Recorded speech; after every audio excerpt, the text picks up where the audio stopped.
May buong Davao dito, even Mindanao, kasi nga pinull out yung mga pulis sa iba't ibang region, even from Luzon and Visayas. Anong mangyayari dun sa mga areas na to? Paano biglang may mga krimen dito nangyari? Pinull out nyo ang mga pulis. Correct. Diba? You're running after ilang individual. Sabi nga ni Senator Bato mismo, diba? Nung siya naging PNP chief, ang pinakamarami na, 700 to 800. And ang kalaban nila, 1,000 MPA, Sir J. Not only that, they have served the warrant 13 times. Yes. Kaya ako naniniwala, hindi na ito service of warrant ang pakay nila. Ang pakay nila is to get hold of the property. No? Kasi ganun ang ide-desecrate nila, pasasabugin nila. Kasi hindi lang itong kanina Pati yung pati kahapon pa, sabi na pasasabugin nila, yung sa may Jose Maria College sa building. So, yan ang mga nila, yun ang mga gimmick nila, no? Yes. At syempre, pag desecrate na yan, na pataob na nila yung mga building, kaya nga kayo pinapalayas kahapon, walang maiwan sa loob para they can do whatever they want Yes. Para justify ngayon, kasi may tanim pala silang bomba, ganyan-ganyan. Ipinasok naman nila na nakunan pa ng video. At tapos, binayaran nila siguro yung Meta, inalis naman ng Meta lahat ng video na yon. Mabuti na lang, nakasave sa atin. No? Nakasave sa SMNI.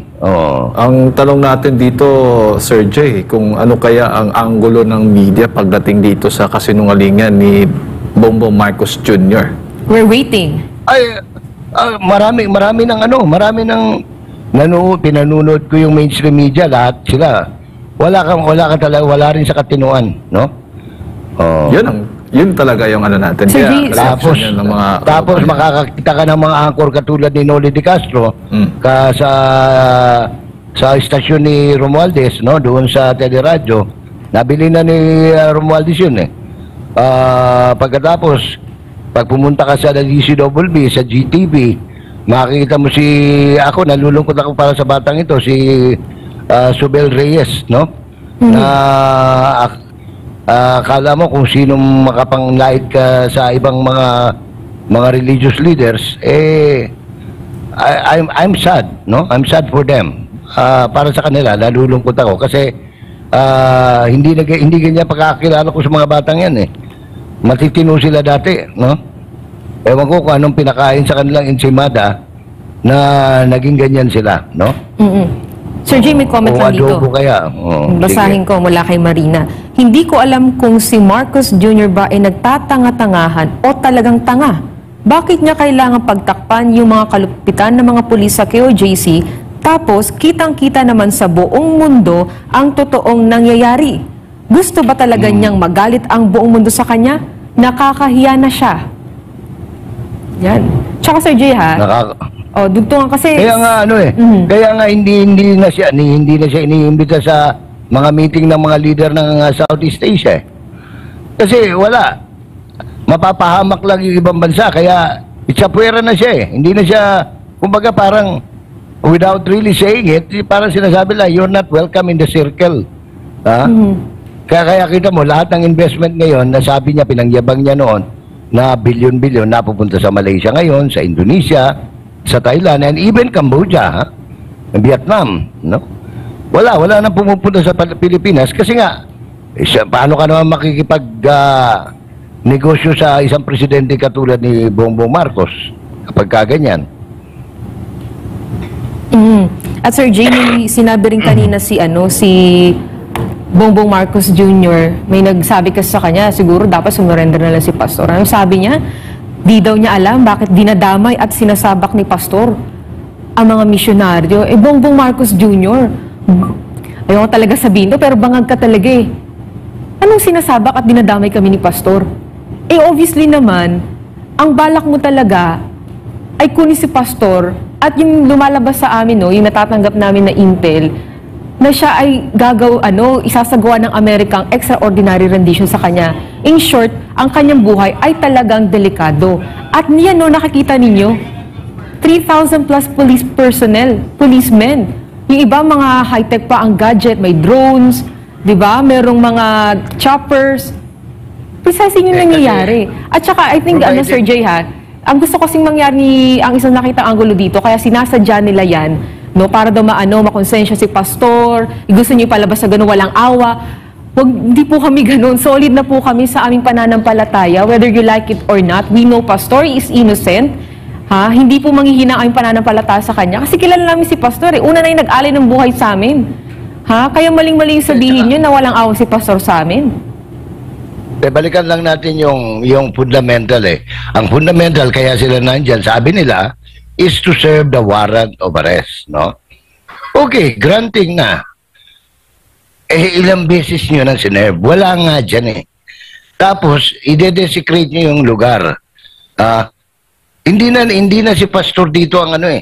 Unang-una, yung lugar, hindi po pag-aari ni Kibuloy. It is the domicile of the Kingdom of Jesus Christ.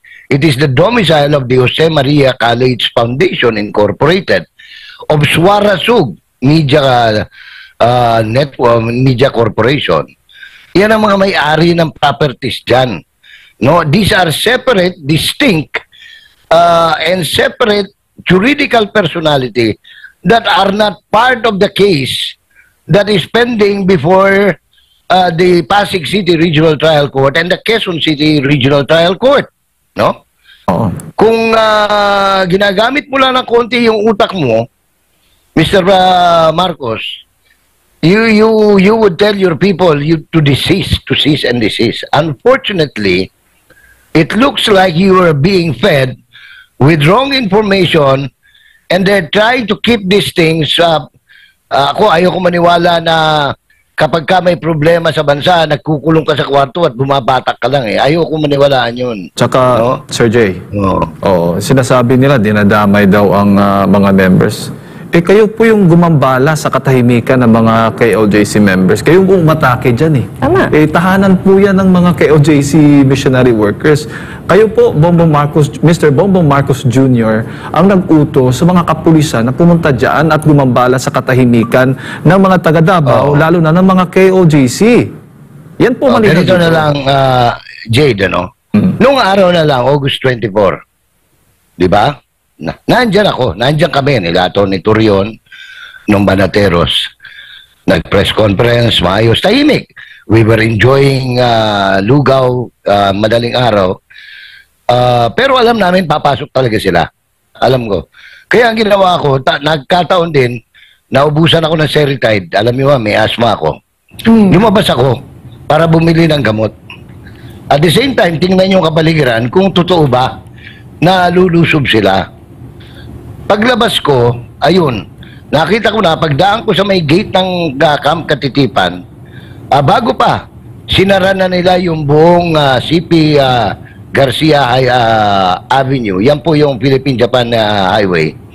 At hanggang doon sa Angliongto Avenue, dating Mamay Road, kung tawagin po. At lahat ng mga iskinita, nakabalandra na yung mga highway patrol group, yung mga auxiliary forces galing sa Davao del Sur, Davao Occidental. So ako naman, naghahanap ako ng 24 hours na butika. Nakabili ako sa bandang bandang Damosa, no? So pagbalik ko, kasi nagkukwentuhan pa kami nila Coach Oli na maglalaro kami ng board game habang nagpapalipas ng oras dahil bago ako umuwi ng probinsya, no, ng Davao del Sur. Pagbalik ko, ayaw na nila akong padaanin. Oo. Ayaw na nila akong padaanin. Ayaw nila akong palusutin. At meron pang opisyal nagpakita ng larawan. Meron daw specific instructions si Torre na pag ako'y nakita nila is to detain me. Kilala naman ng mga pulis ako. Sabi nila, sir, yun ho ang kasi meron pa sinabi si Torre na sinabi kay Eric na paano daw, lalagyan daw niya ako ng pustiso ng kamao niya. Sabi ko nga sa kanya, Aba. subukan niyang dumalaw rito. Pati ikaw, gustong